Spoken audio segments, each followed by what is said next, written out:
What's up, everybody? Foreskin here. So I made this new I made this new build here. It's for PvP this time. The only issue with it, it's like, so the helmet doesn't really have an essence that goes well with it. Like it doesn't have an essence. Like helm should have an essence for each skill, but you know how they did with Druid.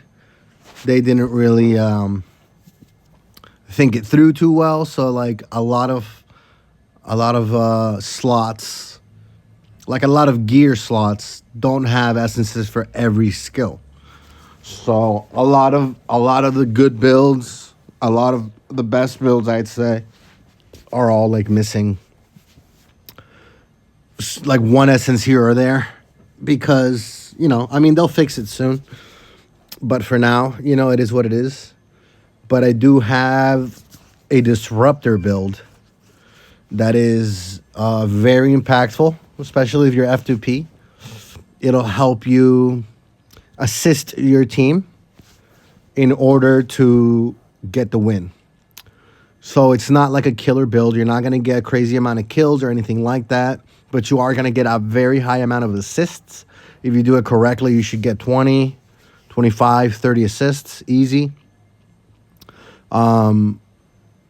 It's just a disruptor build.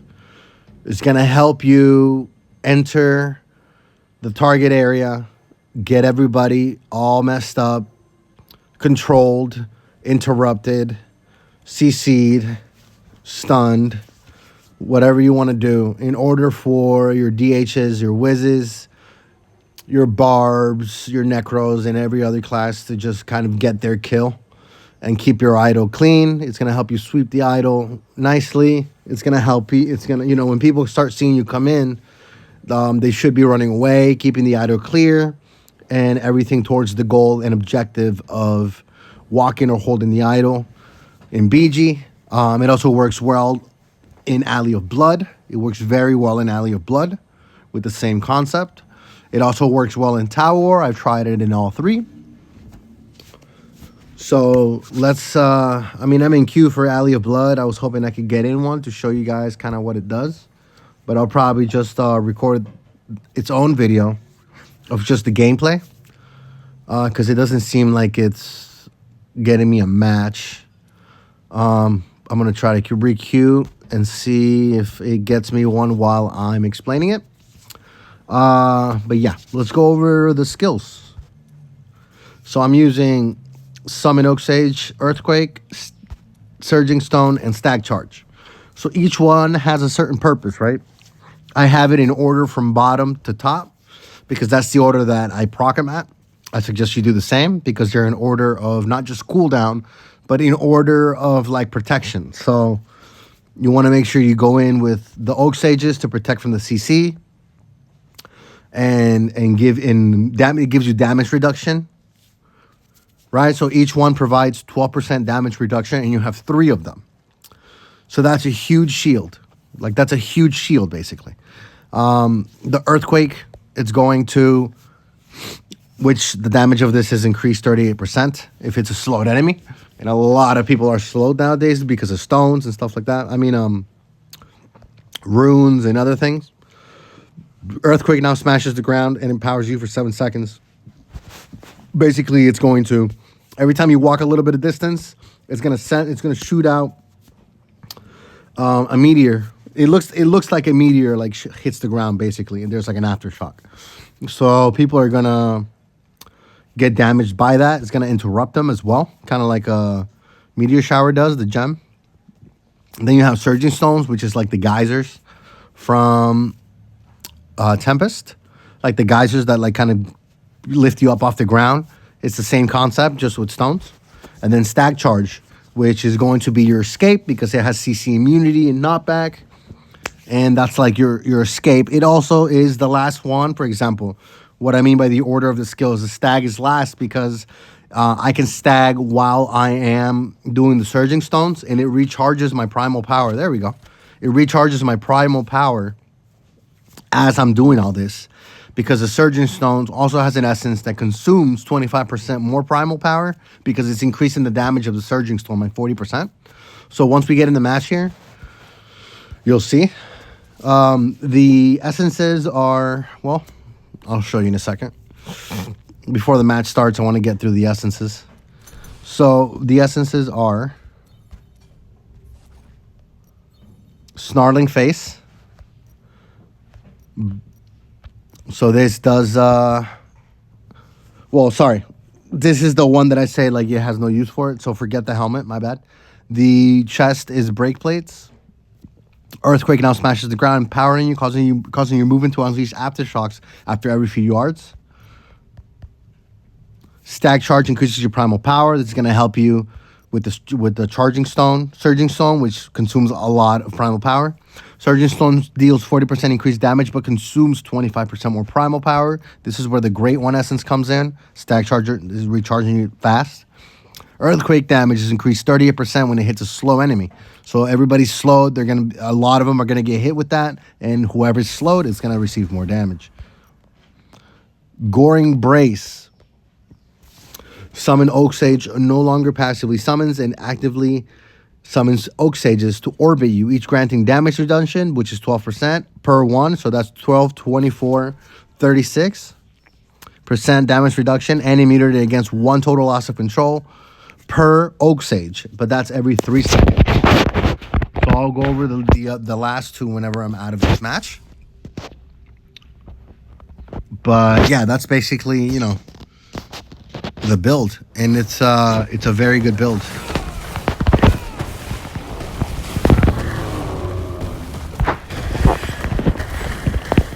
So you kind of have to just get in, get out, just kind of disrupt.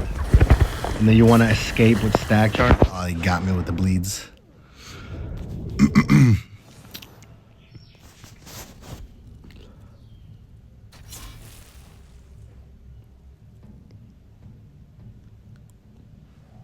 But yeah, you want to get in, get out. You want to make sure you have Oak Sage and these, like, already. You know what I'm saying? Already there.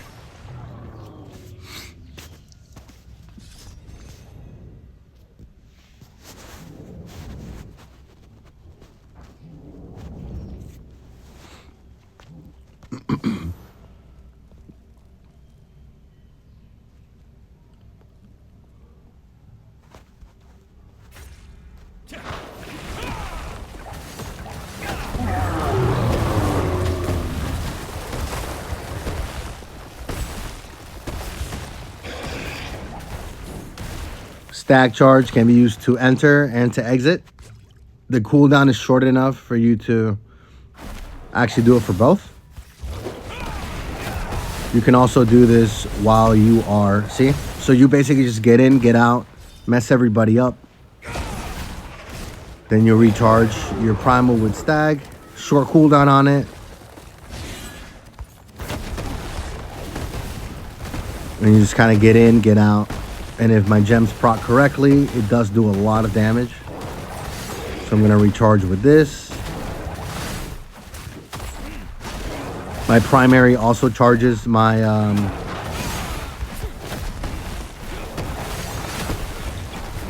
my primal power regeneration.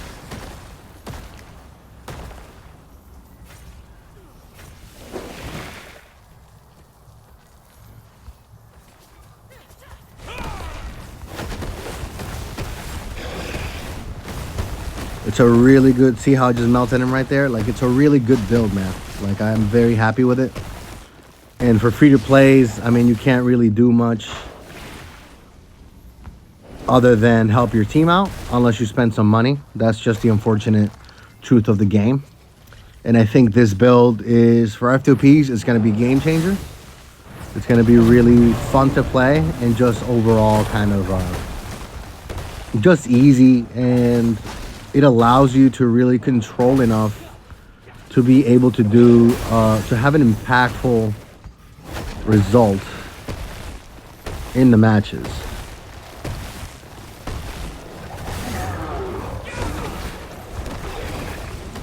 Stag also gives you immunity to CC and knockbacks. So, you know, this is why you enter and you escape with this. It's also recharging you. I mean, it does a lot of, the stag does a lot of important things.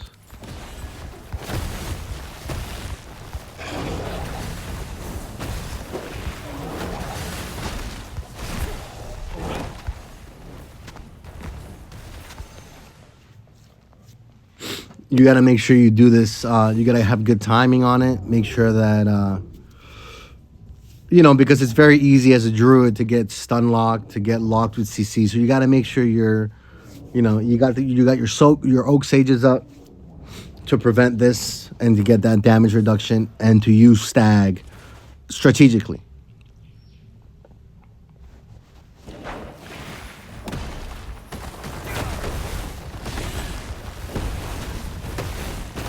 And just kind of get out whenever it's done, you know?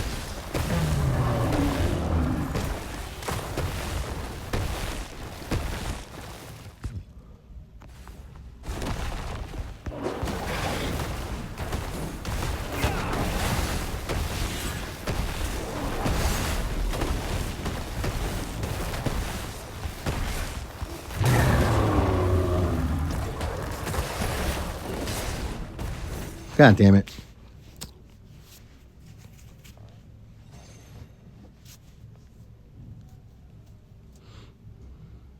So one person CC'd and left the match. That's great.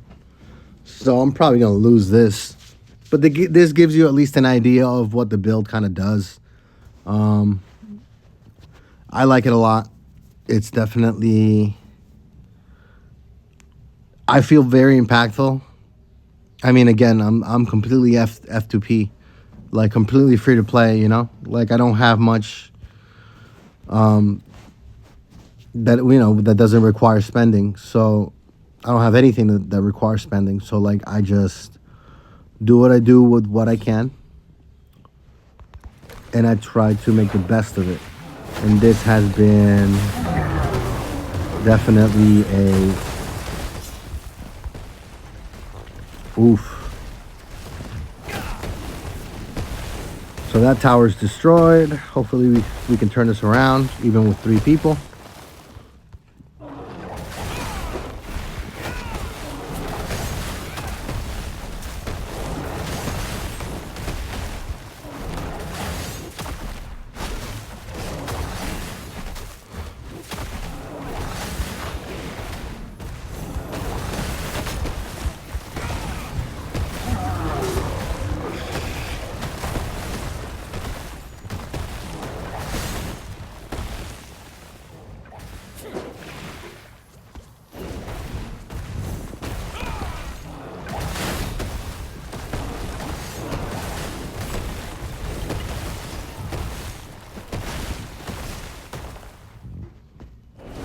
So you want to make sure you're stagging.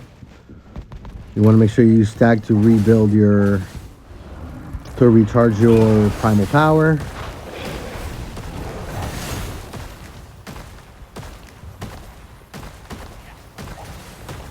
Make sure you wait for the oak sage before you enter, so you have a full cooldown on it.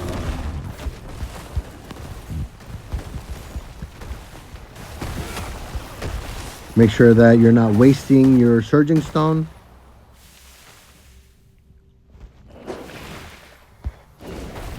Make sure your primal power is fully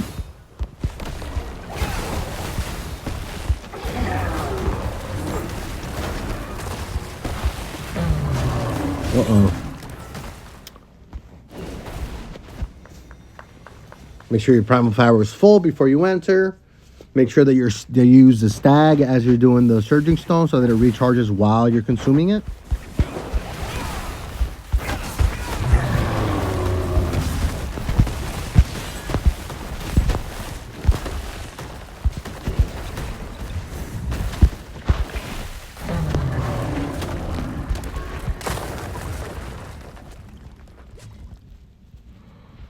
Once you're ready to go, you just enter. And like I said, just do this order of stuff.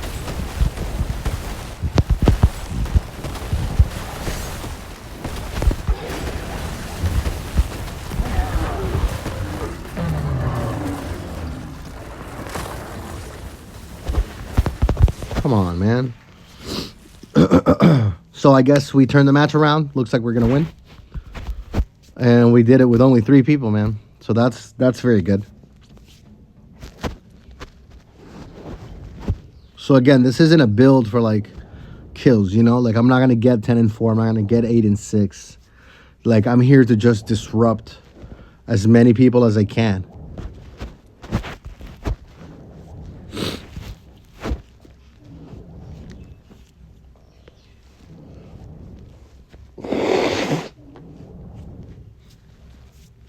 Excuse me.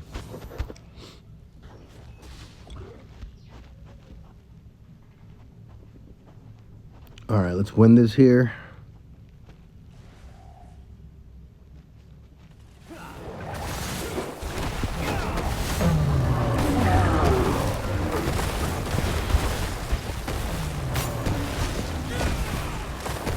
Yeah, it's a really good build, man. I love it. It's just a matter of like strategic timing, when you do what with what, and all that good stuff.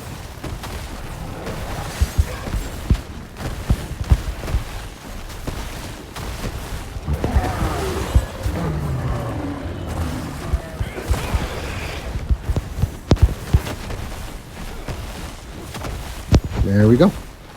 As easy as that. And with 3 people, we got this done. Now, I don't want to say we won because of me, but all those disruptions that this build has is definitely influencing the outcome of the match. You know? And this is actually, it couldn't be more perfect that I had somebody disconnect from the game. Because now it makes that made my team handicapped. And that just goes to show you like the potential that this build has. Again, I'm not gonna go crazy on kills. I think I had way more assists than what it's showing. That's just me. I feel like I controlled a lot more people. But again, I don't know what the parameters of that is. I just know that this is a good build. Let's go over the essences that I'm missing still, the last 2 from the bottom. And this is missing the 2 essences. So in PvP, it should be even a lot better. I can't get into a match in PvP because of my level. It's still too low. Or for whatever reason, it's not letting me in a match. But let's go over the essences once again. So it's not trailing vine, sorry. So remember the helm. Yeah, I realize that there's no essence for the helm that goes with this build, but that's fine. You don't really you need it, but like, unfortunately, the game developers haven't given a modification or an essence to every skill on every slot. So that's just the reality of it. So one more time, earth bindings, earthquake smashes the ground. This is when I walk, it's going to hit people with like a meteorite, creates an aftershock, and it does that. So that's like, it interrupts skills, it interrupts gems, and it does a lot of good things. So it throws people off, right? It throws people off their routine of their sequence, basically. It throws off the sequence for people, which is very important. Grand Endurance, which is stag charge, also increases your primal power. This will happen as you are consuming power. So it's very important to be stagging around with this, like just to stagging around while you're using the Surging Stone, because of the fact that Surging Stone consumes 25% more primal power because you're adding damage to it, right? Which that's the legs, occasional pillar. Then is Branch of Growling Earth. Earthquake damage is increased 38% when it hits a slowed enemy. Set Arcan. Summon Oak Shake no longer passively summons. It activates protective oak charges that orbit you, each granting damage reduction and immunity against 1 total loss of control effect. So that's each one. Staff of Droves. Landslide also increases your primary attack speed by 13.3% for 5 seconds. So that's, just a little bit of a primary increase. So that helps, anything helps. And the last one, Okay, that was wrong.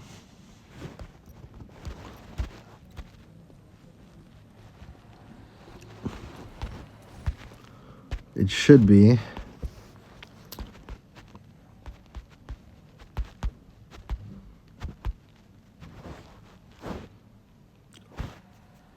You can use Ferocious Strike for this slot. So I guess this one has 2 missing essences, depending on which primary you use. But hopefully they'll fix that, right? So like I said, some of these builds are missing essences because they just like, the developers just haven't really, you know, put them all together. But, you know, since you saw in the match, it doesn't really affect you too much. Now, you can either use Slant Slide or you can use Ferocious Strike. I've been using Ferocious Strike because it recharges my primal power. So that's kind of why I've been using that one over Landslide. But that does leave a second spot open. And so the helmet and one of the main hands or the offhand is going to be missing in essence, but that's okay. Like, don't worry too much about it because everything else going on in the build is definitely very impactful and very useful. And it shouldn't be a problem for you if you do it correctly. So I wouldn't worry too much about, you know, the missing stuff. Hopefully here in the future they'll fix it. But for now, that's it for me. Whatever gems you want to use, you can use. I prefer disruptive gems like Black Rose, Falter Grasp, preventing dash skills, Stubborn Oracle, helping me with block chance, power and command, adding power, Mother's Lament, which adds crit, Everlasting Torment, which helps with the Mother's Lament because on my crits it's going to create agony, causing them to bleed. Misery Elixir extends that bleeding. So that's just, you know, that's what you want to do. For greens, you could do whatever you want. I don't really have a dash, so I would do like a 2-piece Barons, a 2-piece Vithu, maybe a 4-piece Grace, depending on how your play style is. But that's it for now. So I hope this helps. And yeah, let me know in the comments what you think.